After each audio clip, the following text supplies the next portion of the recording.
Stop. Kigaru Taro.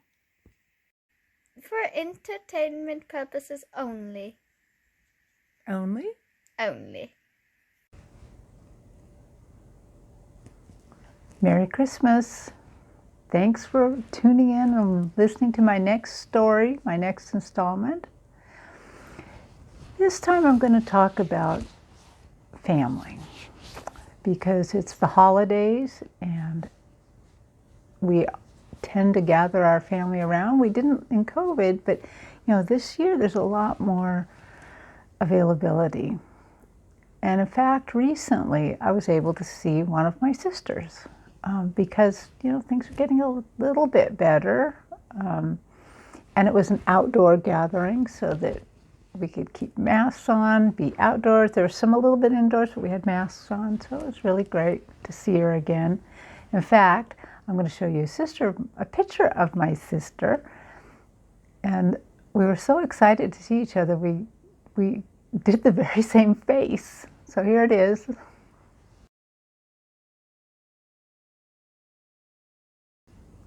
Yep. So I'm going to call that sister T3 because there are actually 5 of us. I'm the oldest of 5. We are all 18 months apart. I'm T1, and the next one, T2, is already in heaven, but she's T3, there's T4 and T5. So I had just done T3's first tarot reading. And it was a good reading. She was a little bit scared afterwards because it exactly answered her questions and it kind of freaked her out a little. But she called me back to tell me that and to also tell me something else. So she had a dream, or really I want to call this an encounter because it was a spiritual dream.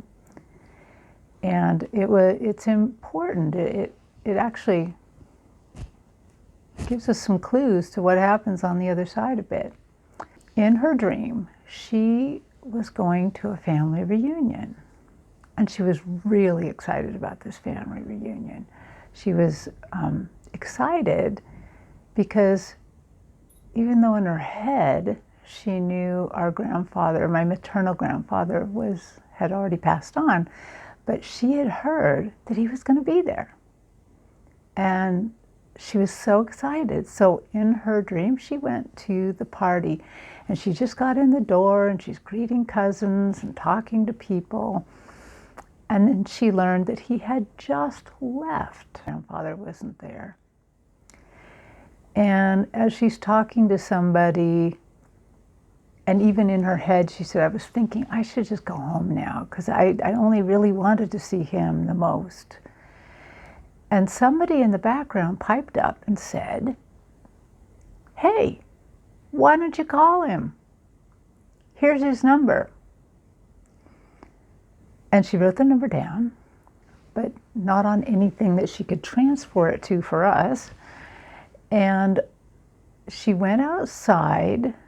And because I get maybe in her dream she didn't have her cell phone, but she went outside and she went to a phone booth. And as she got into the phone booth, she just picked up the receiver. And before she could even think about putting any money in, somebody said, who are you trying to reach? And she said, oh, my grandfather at this number. And then she said, oh, but I've forgotten. I don't have any coins with me. I don't have any money. And they said, oh, don't worry about it. We'll put you through. Well, first of all, I want to just say something here, a little sidebar.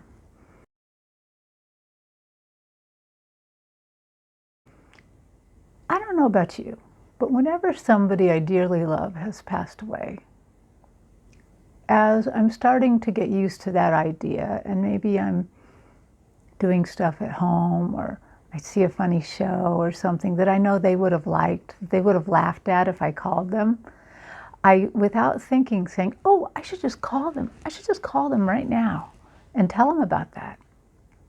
And then I realized, Terry, they're not on this side any longer. What phone number would you use to reach them?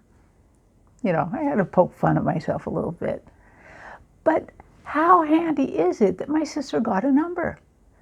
She didn't write it down so she could give it to us, which would have been very, very handy. But wow, that's incredible. There's so many times I've tried to do that. Never got a number. Very cool.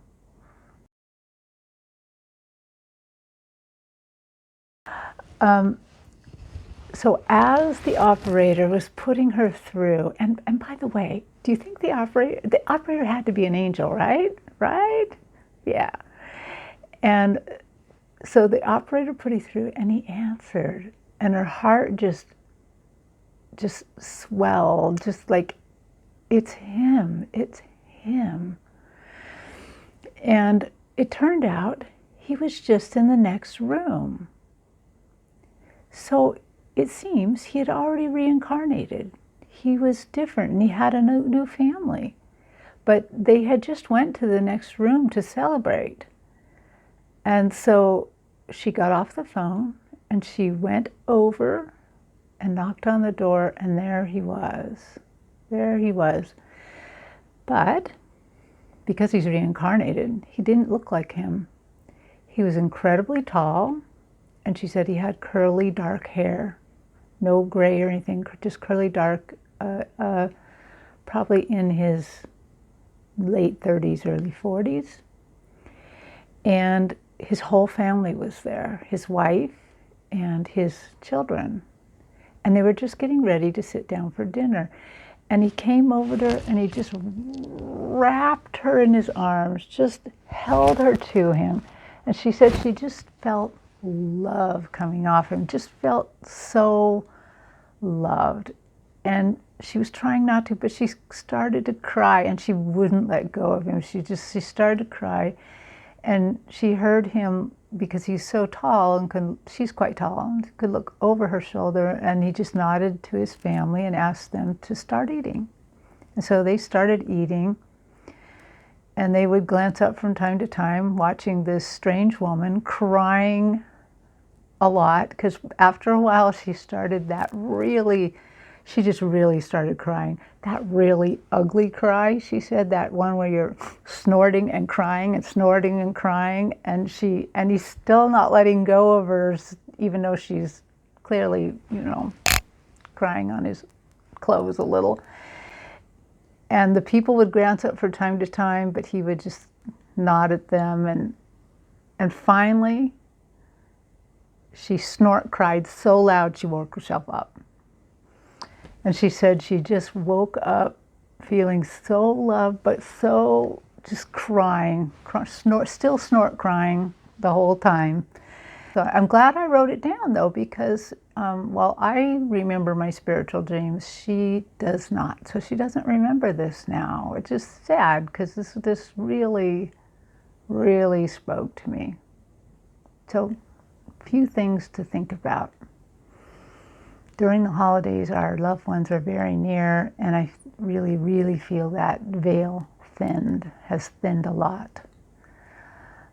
This happened about a month ago, around Thanksgiving, but still, very much the holidays.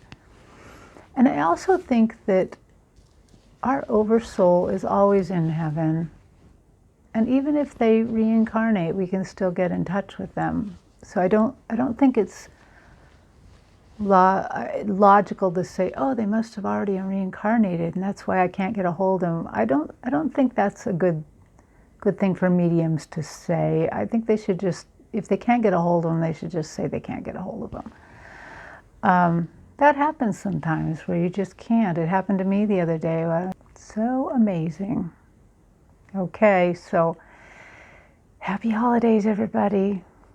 Thanks for listening. And if you have any cool calling heaven stories, I would love to hear them in the chat. Bye By the way, thank you to everyone who watched my live with Jean tonight, Jean and Scott Allen.